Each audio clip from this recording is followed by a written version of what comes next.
अस्सलाम वालेकुम स्टूडेंट्स, आज हमारा टॉपिक है Arrhenius concept of acid and base. In 1887, a Swedish chemist Savant Arrhenius proposed the first successful theory of acid and bases.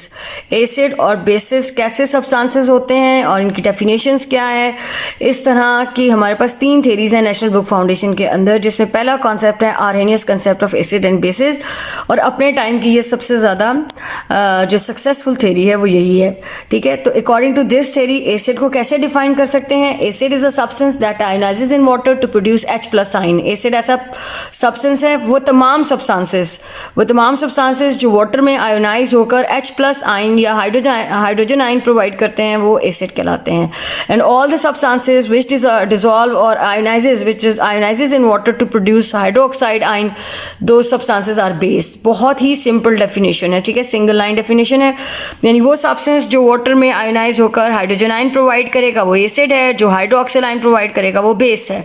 तो यहाँ पर HCl देखें, HCl when ionizes in water it produce hydrogen ion and chloride ion. तो ये hydrogen ion indication है कि ये acid है। ठीक है, दूसरी इक्वेशन में देखिए कि सोडियम हाइड्रोक्साइड प्रोवाइड कर आयोनाइज होता है वाटर के अंदर और सोडियम आयन और हाइड्रोक्सिल आयन प्रोवाइड करता है, और ये हाइड्रोक्सिल आयन इस बात की इंडिकेशन है कि ये कैसा सब्सटेंस है। NaOH कैसा सब्सटेंस है? बेस है। HCl कैसा सब्सटेंस है? एसिड है। उसके बाद यहाँ पर एक क्वेश्चन है, ठीक है जी, which substances in the following reactions are acid और बेसिस। सामने कुछ इक्वेशंस हैं, उसमें आपने ये बताना है कि इसमें एसिड कौन सा है और बेस कौन सा है।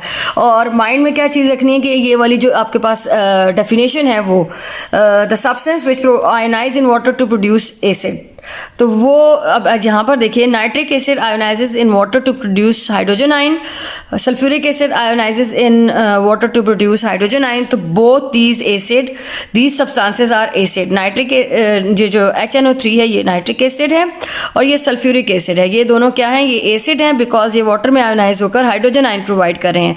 उसके बाद नेक्स्ट अगर आप देखें तो KOH पोटेशियम हाइड्रोक्साइड और अमोनियम हाइड्रोक्साइड NH4OH दोनों वाटर में आयोनाइज हो रहे हैं और आपके पास क्या प्रोवाइड कर रहे हैं? हाइड्रोक्सिल आयन प्रोवाइड कर रहे हैं। तो इसका मतलब है कि ये दोनों क्या हैं? ये दोनों सब्सटेंसेस क्या हैं? These are bases. ये दोनों बेस हैं और ये दोनों क्या हैं जी? एसिड हैं। ठीक है, nitric acid and sulphuric acid, क्योंकि ये वाटर में आयोनाइज होकर हाइड्रोजन आयन प्रोवाइड कर रहे हैं अकॉर्डिंग टू आर्हेनियस कॉन्सेप्ट। और आर्हेनियस कॉन्सेप्ट के अकॉर्डिंग KOH पोटेशियम हाइड्रोक्साइड और अमोनियम हाइड्रोक्साइड प्रोवाइड कर रहे हैं हाइड्रोक्सिल आयन, तो ये बेस हैं।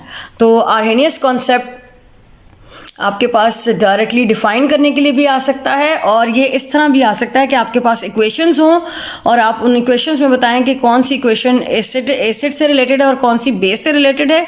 तब आप उसको लिखेंगे कैसे कि आप इक्वेशन इसको आप इक्वेशन को लिखकर फिर आप उसको रिलेट करेंगे डेफिनेशंस के साथ कि देखें इक्वेशन में नाइट्रिक एसिड आयोनाइज होने के बाद H+ आयन प्रोवाइड कर रहा है, इसलिए अकॉर्डिंग टू दिस डेफिनेशन ये और इस कॉन्सेप्ट के अकॉर्डिंग ये एसिड है, और ये क्योंकि हाइड्रोक्सिल आयन दोनों प्रोवाइड कर रहे हैं तो ये बेस हैं।